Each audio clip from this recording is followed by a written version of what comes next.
I interviewed Teresa Aman for my leadership interview. The reason why I picked this person was because she's always shown really strong leadership values from what I've seen. And I would like to hear more from her about exactly what she thought a leader was and what made her become the leader that she is today. I I chose her because she is the director of clinical services at a huge clinic in Central Florida that covers many outside clinics and everything. She's always done really great with leading others. She has tons of employees under her, so that was the reason why in which I picked her. During the interview, my perception of her was that she was a very strong, independent woman, that she was really motivated by hard work. She really had a great work ethic, it sounded like, and she really made it seem like she was there to make a difference in people's lives in the healthcare industry and to really try to be the best leader that she can to the employees that she is over. The key characteristics that we discussed in person about during the interview were some of them were, she mentioned to me that her key characteristics were strong work ethic, responsible, high integrity, transparency, and positive role model. So she stated all five of these, and she stated that these were really important for leadership in general, and definitely for her position, to be able to be honest with people, to be able to take responsibility for her actions, definitely to work hard and have a very strong work ethic, transparency, and then positive role model is definitely very important to be a leader. My perception as the individual as a leader is that she definitely, again, was very hardworking. Her position, which she has, she might not necessarily have the degree for too.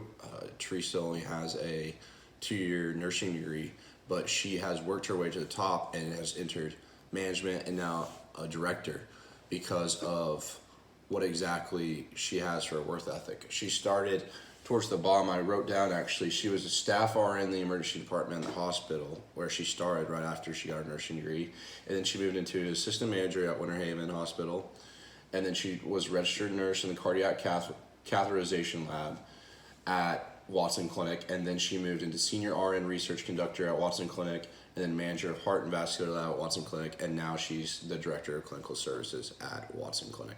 So I think that's really amazing that she was able to work her way up and prove to those above her that she has a really strong work ethic. She's here to stay, and she was great leading others. Some of the key statements I wrote down that this individual said during the interview, which really stuck with me, I thought they were great statements, was, first of all, she said, "There's nothing that she can face that she feels like she can't accomplish or do. Even if the lack of knowledge or degree behind me, I look towards self-teaching and collaborating with others to expand my knowledge." I thought this was a very wise statement due to the fact that, like I said earlier, she didn't necessarily have a 4-year master's degree like many of the other directors that she was competing with against, but she will take anything that she has to learn about or needs to know, and she will self-teach herself, whether through research, whether through collaborating with other people that know more than her, that have had more experience with her.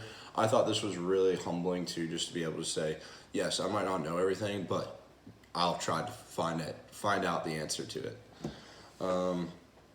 Another thing that she said that really stuck with me is that she said she would never ask her employees to do anything that she wouldn't do alongside of them, which I think is really respectable, and I think employees really would look up to that and see that as, wow, this person really does care about me, and this person just doesn't see me as a worker bee.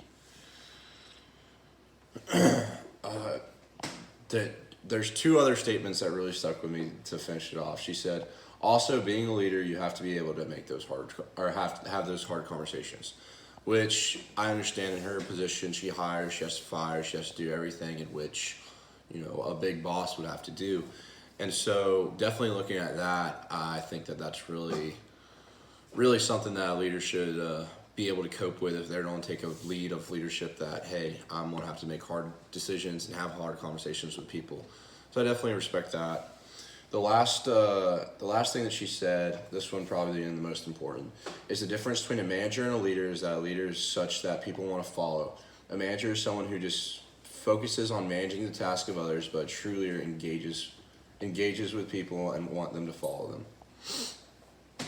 I think this is really great because obviously taking leadership to the extra step is being able to actually engage people and grow relationships with them. That way they trust you, and your goal and your mission becomes their goal and their mission. So I think that's a really big key in leadership, is being able to grow relationships with people and being able to take that into the work field or whatever you are working towards and have a common goal with your leader and your followers.